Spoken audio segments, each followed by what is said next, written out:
All right, this Ask Misty is an anonymous question. Please help. I'm in love with a trans person. I think we're going to take our relationship to the next level, but I don't know where to begin or what to do. How do I do it? Oh, that's such a good question. I wish you mentioned if he was a trans man or if she was a trans woman. But I guess it really doesn't matter. The best advice I would give you is to start completely over. The reality is our bodies know how to make love. Our bodies know how to have sex. Even if we're fumbling teenagers, hiding under a blanket, bumping and grinding into each other, the part that is tricky is our hearts. Our hearts are the most important part of our sexual identity and our being. My bra showing. But my first advice, whether it's a trans man or a trans woman, is forget all names. Don't use words like clit or penis or breasts. Forget all names. Maybe make up new names. For example, my partner calls my piece a turtle. It's completely an inside story and a secret, but that's his word for it. And I'm completely fine with it. Realizing that he, as a heterosexual, would be more comfortable calling it something completely different makes perfect sense to me. And that makes sense. And I think that that would be a good advice to carry over. I've had tranny chasers in the past call it a clit. I don't like that. It's not a clitoris. I've heard him call it a pussy pole. A lot of straight guys in the past have tried to assimilate it and make it vagina. And I think it's awesome that the guy I'm dating now has never been with a trans woman before. He's never been with a male before. This is his first unique encounter. And he came up with the name Turtle, all on his own. And that's probably the first thing I would move from my relationship to help you. But whether you're dating a trans man or a trans woman, their body might be full of scars. Unfortunately, trans people have to put our bodies on these altars for surgical gods to come and change and fix and perfect and alter our outside bodies to match our inside minds and our inside hearts. The first thing I'm going to tell you is most trans people are very, very insecure. Most trans people are very, very, very uncomfortable with their bodies. Therefore, they may have many scars all over. They may be very shy. They may be uncomfortable with what they currently have, and therefore they're going to need a very tender and passionate and loving and patient lover. I would recommend a complete seduction fantasy. And this is personally what I really, really enjoy. I like to be seduced. For example, one of my favorite fantasies would be a massage fantasy. I'm laying on the bed and he comes as a massage therapist and starts massaging me and relaxing himself, obviously, especially if this has never been your first time. This would be a great scenario for you because you can relax and just listen to nice music as you're touching and loving on this person.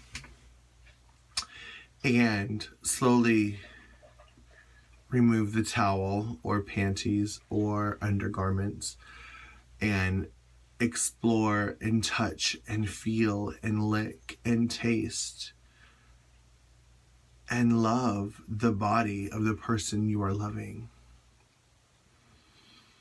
As trans people, we are very fragile,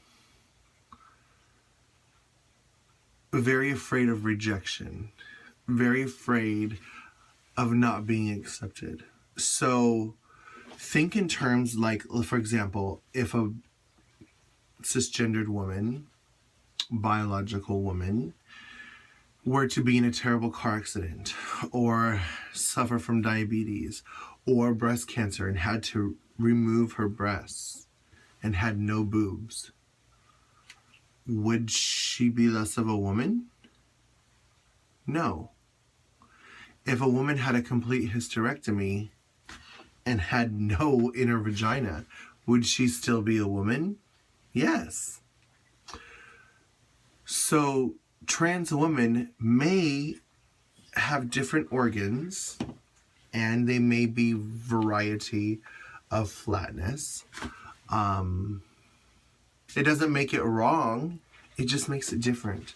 And the important thing is that if you love this person, if you care for this person, you will love whatever they have. Mosquito bites or grapefruits, or if they're trans men, if they still have their tissue or not. I think it's important that you know and let them know that you don't believe that their body equals their identity, and that you're willing to love them no matter what you may discover or find.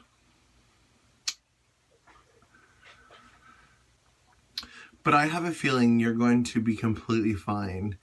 Again, whether you are a male, female, or dating a trans man or trans woman, the important thing is their nerves, their nerve endings, their sensations. You're going to feel their body. You're going to listen to their body. And that's why I suggest the massage fantasy. It really, you get to listen to their moaning and breathing and movement and desire. And if you do reach up and stick your finger under a panty or underwear or boxer or towel or whatever, and they flinch, they might need more relaxing. Or if they start to moan,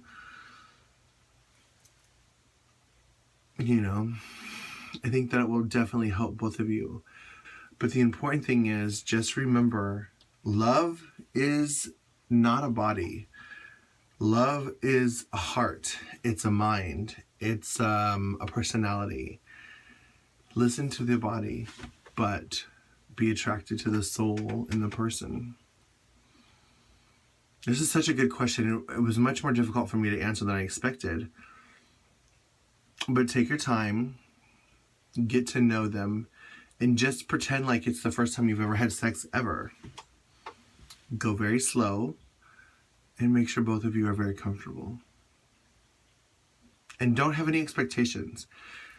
When they take off their bra, it might not be as big as it was in the bra. Some trans women, when they remove clothing, body parts fall off.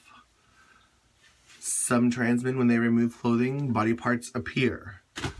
Not every trans person is advanced in their transition. So just know there's many levels, but again, the body does not equal the identity of who we are as people. If you're attracted to her for being a woman, if you're attracted to him for being a man, love them for being a woman and love them for being a man. And that's the best advice I could give to you. That was an Ask Misty. Loving you is easy.